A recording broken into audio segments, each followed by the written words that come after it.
మాజీ మంత్రివర్యులు తలసాని శ్రీనివాస్ యాదవ్ గారి ఆధ్వర్యంలో సికింద్రాబాద్ పరిరక్షణ కోసం శాంతి యాత్ర నిర్వహించాలనేటువంటి నిర్ణయంతో ముందుకు సాగుతూ ఉంటే రేవంత్ రెడ్డి ప్రభుత్వం అమానుషంగా అక్రమంగా ఎక్కడి వాళ్ళు అక్కడిని అరెస్టు చేస్తూ తెలంగాణ భవన్ నుండి మేము కూడా బయటికి వెళ్లకుండా నిర్బంధాన్ని కొనసాగిస్తూ ఉన్నది. నిర్బంధం అణచివేత అనేది అసమర్థుడి యొక్క లక్షణం.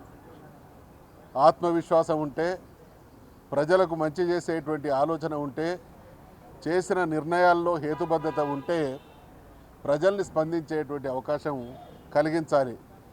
నిర్ణయాలు తీసుకుంటాం, ప్రజా వ్యతిరేకమైనటువంటి పాలన కొనసాగిస్తాం, ప్రశ్నించే వాళ్ళను అడ్డగిస్తాం, అణచివేస్తాం అనేటువంటి అమానుషాన్ని తెలంగాణ జాతి సహించదు అనేటువంటి విషయాన్ని హెచ్చరిస్తూ ఉన్నాం. తెలంగాణ జాతి వీరోత్సవ చరిత్ర రేవంత్ రెడ్డి ప్రభుత్వానికి తెలియదు. కారణం, తెలంగాణ రాష్ట్ర సాధనోద్యమంలో తప్పించుకొని తిరిగి ద్రోహం చేసినటువంటి ద్రోహులలో ఒకడు కాబట్టి ఇవాళ అదే ద్రోహానికి ఒడిగడుతూ ఉన్నాడు రేవంత్ రెడ్డి ప్రభుత్వం. సికింద్రాబాద్ విషయంలో మేము చిన్నప్పుడు ఎక్కడో తెలంగాణలోని మారుమూల గ్రామాల్లో పుట్టినటువంటి మాకు మొదటి నుండి హైదరాబాద్ లష్కర్, ఇవాళ సికింద్రాబాద్ అంటే గతంలో ఉండేటువంటి వాళ్ళందరికీ అంటే మనకంటే ముందున్నటువంటి తరాల వాళ్ళకు లష్కర్గా వందల సంవత్సరాలుగా తెలంగాణ జాతి జీవనంలో తనదైనటువంటి ముద్ర వేసినటువంటి ఒక నగరం సికింద్రాబాద్ లష్కర్. కాబట్టి ఇవాళ అంటే తెలంగాణకు సంబంధించినటువంటి అనేక విషయాలను మరుగుపరిచేటువంటి నామరూపాలు లేకుండా చేసేటువంటి ప్రయత్నం చేస్తున్నటువంటి క్రమంలో ఇటువంటి దుర్మార్గానికి ఒడిగడుతున్నారు. కాబట్టి ఖచ్చితంగా సికింద్రాబాద్ పరిరక్షణ కోసం మేమందరం తెలంగాణ ప్రజలు, ప్రత్యేకించి సికింద్రాబాద్ ప్రజలు ఖచ్చితంగా సాధించుకొని తీరుతారు.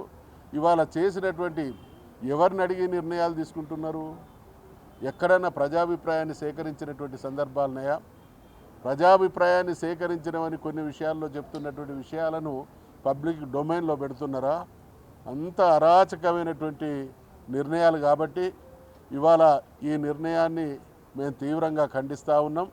ఖచ్చితంగా ఇటువంటి నిర్ణయాలు రేవంత్ రెడ్డి ప్రభుత్వానికి కౌంట్ డౌన్కి ఇది నిదర్శనం.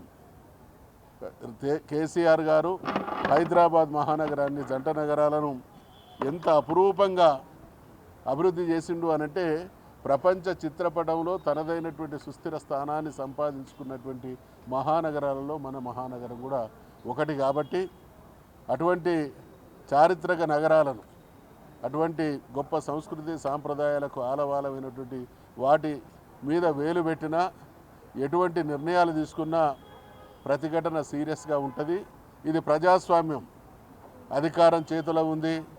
వందలాది వేలాది మంది పోలీసులను మోహరింపజేస్తాం.